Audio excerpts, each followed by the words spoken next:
We have had a very interesting opportunity to explore the notion of Shakti from the point of view of contemporary and traditional perspectives.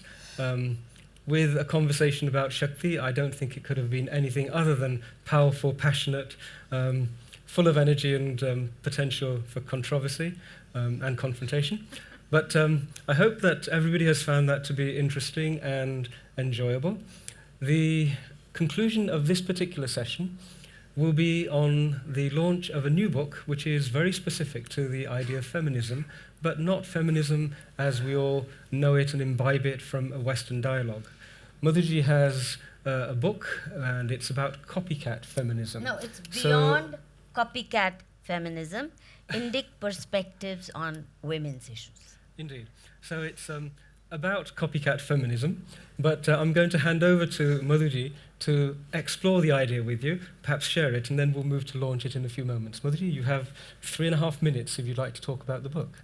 Oh, I didn't think you were going to give me this bonus. We are ahead of time. Okay. It's working really well. I'm very happy with my role. 20 minutes behind time. Ji. Okay.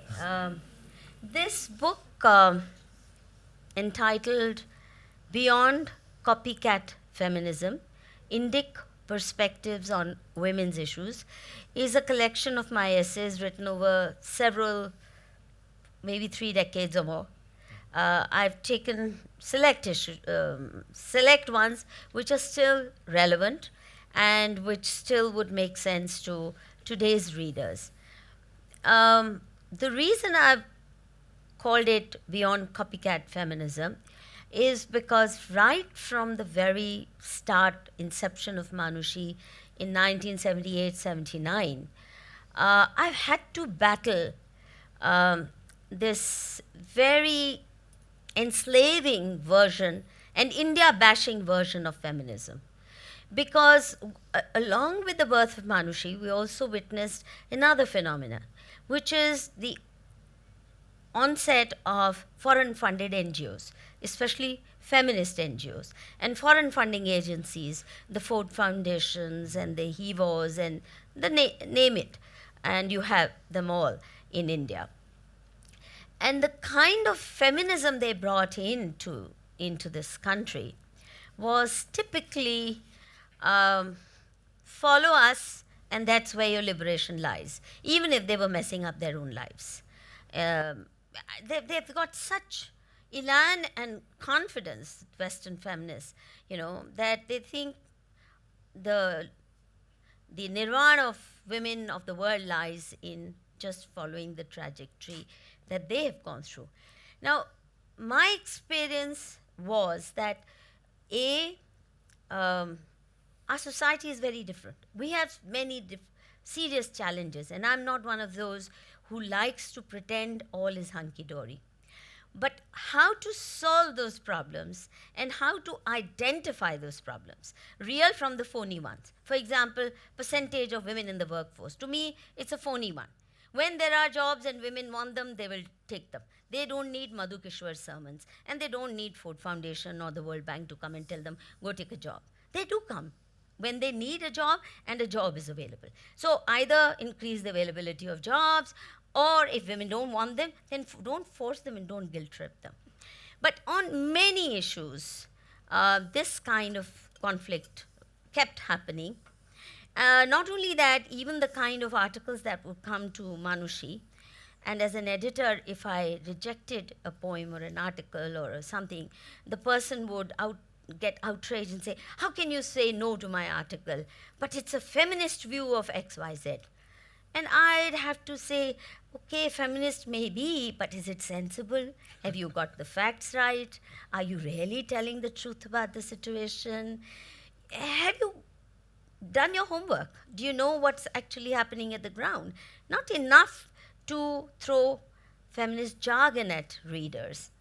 And finally, when I got tired of being bulldozed and bullied, I had to write one of my most controversial and most celebrated essays, Why I Do Not Call Myself a Feminist. But along with it went a rider that I don't accept any ism, because isms is typical of cultures that believe in conversions. It's, either you are a Christian or you're not. If you're not, you go to hell. Either you are a Muslim or not. If not, then hell. But we don't do that. That's not how we. Whether you are a feminist or not doesn't matter to us. Whether you talk sense or not, whether you're honest to your life, whether you know how to treat other women with dignity. These are important. So all the issues at which feminist organizations or feminist voices, I kept having to put question marks or interpret issues differently. I have collected a whole lot of those essays to show that there are more sensible ways of dealing with women's issues than is being done by those who copycat all problems and solutions. And my typical phrase for them is, बुखार उनको जुकाम उनको वहाँ लगता है, छींकें यहाँ मारने लगती है हमारी फेमिनिस्ट, बारिश वहाँ होती है, छाता यहाँ ले लेती हैं. अरे, deal with your problems on merit and face them head on, but please don't import problems, and please don't practice, that's what I say, export quality activism that we have. Imported ideology and export quality activism. So if a riot takes place in Meerut, you don't go to Meerut to solve the problem, to bridge divides. You run to Columbia University to talk about it, even if you haven't been to Meerut. Let's not do this export quality activism and with imported ideology. That's really basically the theme of the book. Thank you very much, Madhuji. Do we have the publishers with us?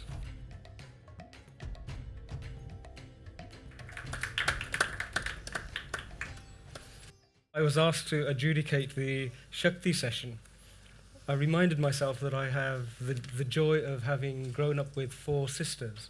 And so I'm familiar with Shakti when it gathers together. But even then, I had a moment of trepidation. So thank you so much for bearing with this non-member of the Shakti tribe. And I hope you had an opportunity. All of us?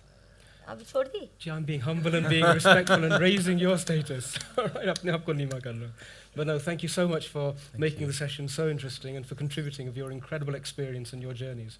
Thank you. Thank you very much to the panel.